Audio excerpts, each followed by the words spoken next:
Yo, what's good? It's your host Dom from Talks in the City, and it's your host Tyler. Yes, sir. Ty G's, you feel me? I'm merch off sales, however you want to call me, however you see me. Yes, sir. If y'all haven't, go watch episode 1 and 2. You guys have to know what we've said, previously to today. Y'all have to know about us, what we said about ourselves. And episode 2 was me interviewing Ty about his rapping career, just a little exposure. And today, Tyler's gonna be asking me some questions. I have no idea what he's gonna be asking me, so this is not scripted. I have no idea what he's gonna be asking me. So let's get to your questions, Ty. Let's get into it, bro. So Dom, just tell me, what's it like being a young producer and entrepreneur? Shit, I don't know. A young producer, it's fun, honestly. Like navigating myself through YouTube video after YouTube video, learning how to produce, and just writing down things, journal after journal, learning like just knowledgeable things. I'd say it's a grind. It's a grind that not a lot of people I would say have the dedication and motivation for. And as far as like the entrepreneur thing, I haven't made any sales for producing yet, except for one guy. I sold a $30 producing session. It was so fun. I swear to God, it was so fun. Like just knowing that I'm working on my own time. So for this feeling, I know I'm gonna grind towards entrepreneurship forever. And that's my advice to you guys. Grind towards your goals. That's my end message. All right, bro. So Dom, I want to ask you, tell the fans, what is your background in producing and how did you acquire these skills? So when I was 8 years old, I started playing guitar, and I was playing the guitar for about like 2 years, I'd say. And I discovered, you can like make beats on this shit, like with like drum, and then you can play. So I was like, I want to start making songs. And then I put it down for a while. I don't know why. Kids, you lose a hobby. Like it just happens. You just put some shit down and you forget about it. And you're like, damn, that was the last time that ever happened. You know how it is. But nonetheless, I picked it up again around, I'd say like 2 years ago, and I have 2 guitars now, and I had an electronic drum set, but I sold it. And I wish I never sold it because I could make such good beats at this point in my life. But with the skills, how I acquired the skills, just from mixing and mastering like guitar, like metal music as a kid, like I would play it and then I would have to make it sound good because I didn't have pedals because I was cheap as fuck. So I had to just, make the effects like that. So I did that, and then I slowly bought FL Studio recently, and I've just been producing, watching hella YouTube videos. So I'd say that's it. That's and so to add on that, what would you say is one piece of advice you'd give to a young entrepreneur, a young producer who wants to start their journey? What's the first thing they should do? The first thing they should do is build their skill. I don't know if y'all have noticed, but like I was promoting hella on my producer account. I was like, yo, tap in with me, this and that. But I slowly kind of stopped. I stopped, a little bit, because I wanna like master a skill first. I wanna be able to proudly say I can do anything you ask me without having to like, look it up and think about it or be ashamed that I don't know what you're talking about. So that's why I'm focused hella on the podcast right now. If y'all don't know, if you'll go see all the content I'm posting on the Instagram and the TikTok, we are grinding it out right now. But I'm cementing my skills right now for producing, so that's what I would say is make sure that you have the skills to back up what you're saying. Okay, now Dom, this one's a personal one. What's it like working with Toronto rapper, your boy Ty G's? What's it like producing for him? What's it like in the studio? How are the vibes? Let him know. The vibes are always 100 out of 10. I swear, every time we're in the studio, it's like, you see those aesthetic pictures of Drake and Gunna in the fucking studio, or like these hella people in the studio, and they're like, damn, I wish I could be like that. Those are the vibes when I'm in here with my boy. It's always just pure fun. Like he's always grinding out the music. It's vibes. It's the bass is booming. Hearing my own beats sound that good, especially on the wow, man. I'm telling you, the vibes are 100. The vibes are 100. Hey, bro. Let's let y'all know, like, I rap, you feel me? Like, Ty G's on all platforms, you feel me? Like, I'm in the studio with my boy. He put me onto rapping, you feel me? I've been to the studio before. I've never really rapped. He put me onto rapping. We came in, it was just vibes from day one. Like, it was immediately, like, we knew we were a duo for this. We knew we were locked in. We knew we were going to make it to the top of producing and rapping. And then we started this podcast. We're always in the studio. We're always working for you guys. But that's just something, like, like, we're always out here working. And it's me and Dom, and we're a W duo, and that's why like when you're watching us, like, we're here to teach you guys everything. We're here to produce everything, promote everything, put out everything for y'all. So yes, sir. Music, you feel me? Producing content, everything. Yes, sir. So Dom, my next question for you: in the next 5 years, where do you see yourself in producing? In the next 5 years, where do you see yourself living, like, producing? Like, what do you see yourself as in 5 years? In 5 years, I don't know. I feel like 5 years is way too like close, and I know people will be like 5 years, like that's too close for you. For those of you who do not think in the future you will never have anything to hold and say I worked for this. 5 years may sound like a long time, but for me, like that's short. Like if you think about it, the years go by this fast and nothing happens in one night. So if you're thinking these things are gonna happen so fast over 1 year or a couple months, you're missing out. So for me, I think probably 5 years, I will still be just like, I won't be a beginner, I won't be an intermediate, but I'll still be like navigating my way through the producer scene, and I'll probably still be working hella hard on the podcast if it's going as good as it's going today. Listen, some of y'all favorite YouTubers, they've been doing YouTube for like 7-8 years before they even saw a dime off of it. So that's something you have to keep in mind. You can always say, yeah, in 5 years I'm gonna be in Miami, I'm gonna be popping bottles, I'm gonna be driving Lambos. But at the end of the day, if you're not willing to work for 5 years and see no progress or see a 1% progress, you're not cut out to make money online. You're not cut out to see a good physique. And this is what we talk about in this podcast. You're not cut out for any of that. If you can't grind for 5 years and be okay with the fact that, hey, I am not in Miami popping bottles with 6-pack abs, but I'm still working towards my goals every single day. And if it takes another 5 years after this to make it, then that's what's gonna be. You're not ready for life. I'm sorry. Hey, bro, he has a point. Y'all gotta listen. All right, bro, my next question. What is it like to be a boxer in Toronto, a young boxer, and how does that affect your skills and mindset? So I will say that I've kind of like leaned off the path of boxing a little bit. Unfortunately, I'm thinking of moving to MMA, but that's besides the point. I just wanted to say that for some reason, but that's besides the point. I think boxing has helped me a lot in the long run. Mentally, physically, of course, you know, I'm ripped as fuck. You already know what it is. But mentally, like on a serious note, I feel like it's helped my mental health a little bit. Like just discipline, being able to stay calm in a fighting situation, because that's what it is when you're sparring. Like you have to learn how to stay calm, or else all these combos that you memorize, you'll never remember it. So a little side note, always stay calm, people. Like if you're in a situation and someone's pissing you off, or if you're in a situation and someone's like getting you fucking mad, you're about to punch their face off, think, damn, man, what if in 10 years I'm still locked up from this charge I could get?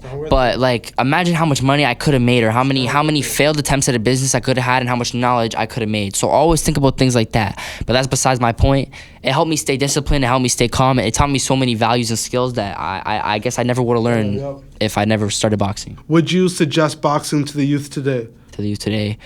I wouldn't suggest specifically boxing, but I would definitely suggest martial arts. Yes, you don't have to pick boxing. Obviously, whatever caters to your needs, your likes and whatnot. But yeah, yes, I would. You would? Okay, sounds good. Bet. So, Dom, this one's for you specifically because I know you've been in a loving relationship for how long? A year and 4 months now. 4 months. Okay, so I want to ask you, Dom, what is your advice to guys who want to pursue and preserve a loving relationship?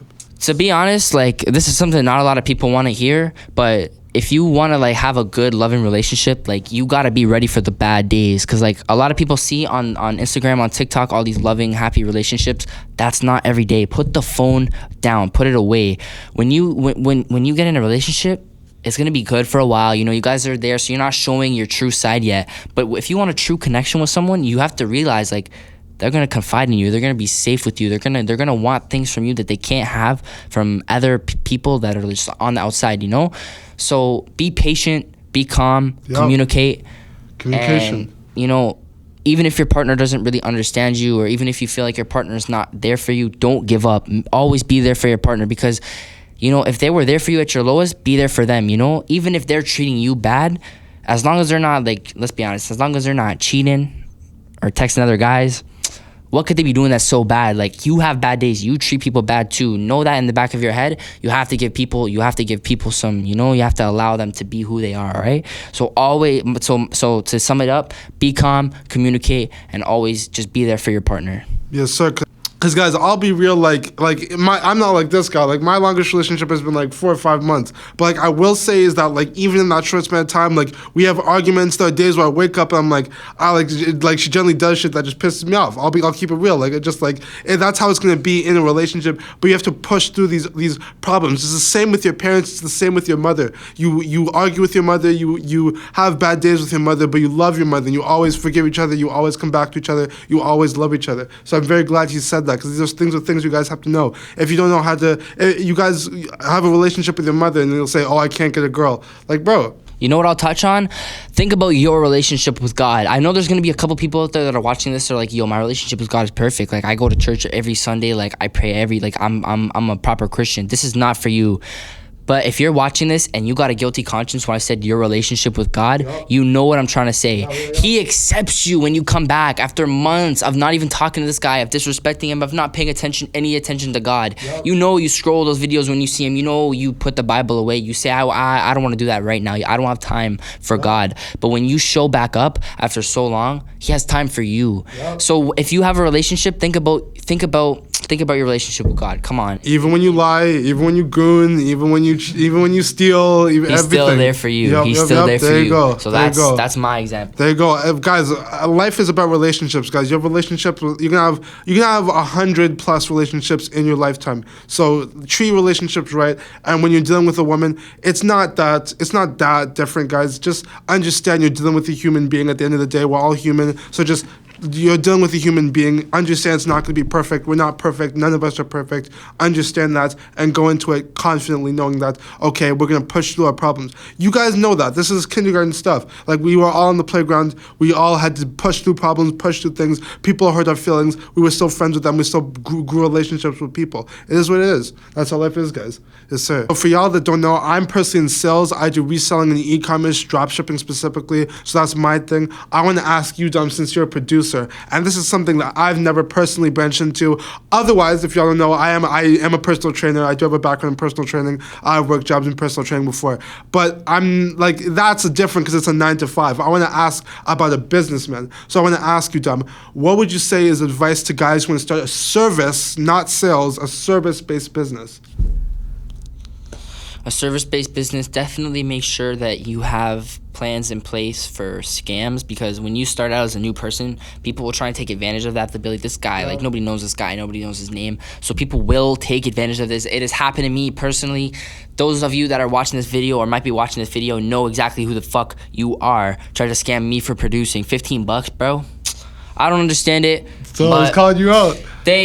Like, no beef. I'm just saying, like, I'm not beef. calling any names. Camera. I'm No just beef saying on camera. people will take advantage of you. So make sure you have plans set up in place to maybe avoid these things. Even set up online booking where they have to pay to have you book like a $20 like deposit, so that you know that like these people are really invested. Because people will bring you in here, say, oh, we'll pay you. Don't fuck with that. If they're not giving you money up front, bro, cut that off. They're trying to scam you. That's the number one way you know. Or if they're saying like, oh, like, if they cancel on you and say they want to link again and they try and link again, they're mixy. Do not fuck with people like that. You can never trust people like that. If they do it more than once, if they do it once, it's okay. If they do it more than once, you got what I'm trying to say. So have plans set up in place to not be like scammed or taken advantage of when you first start off, and make sure your page looks good. I know when you start off, you don't have a lot of content. You're just in the game. You know, you want to make your page look as good as possible with 0 followers. Like, that shit's fucking hard. Like, I know you know how hard that shit is.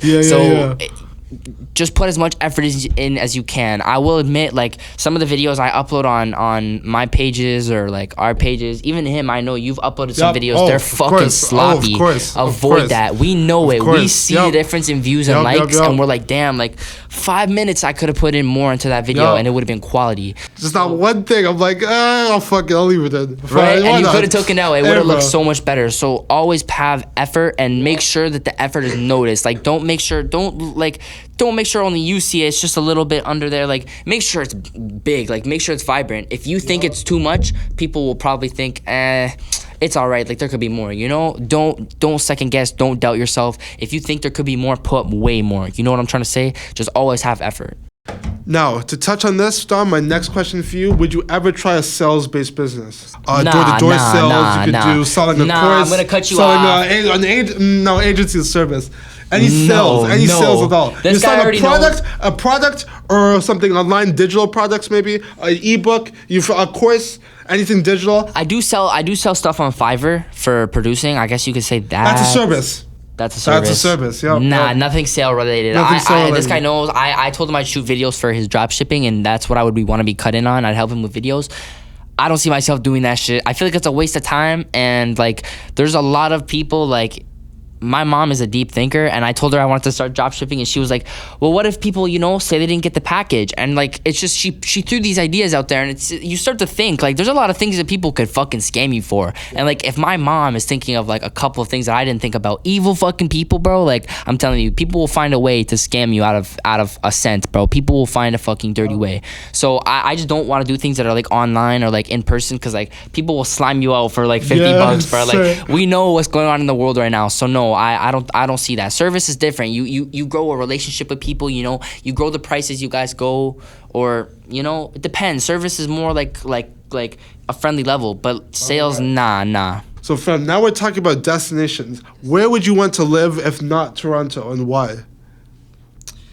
If not Toronto, I'm gonna say something that like would probably strike people as odd. Like, I want to live somewhere where I could own a farm with animals and shit. Like, maybe Alberta. My girlfriend wants to live in Alberta, so I would probably say Alberta. We discussed a couple different places. It's cool there. I fuck with it. I would low-key live close to Mount Tremblant. I don't know if you guys follow us on Insta. If you do, you saw the video I posted as I was skiing on vacation in Mount Tremblant. Yes. I would live there 100%. That ski resort is vibes, bro. It's so fun. I was balling up on the mountain and shit. We was chilling. Me and my dad, we were up there. It was a fucking vibe. I went tumbling down the hill at one point. We will not talk about that. But I'll put the clip in there as a little exclusive Insta content. I'll put it in, but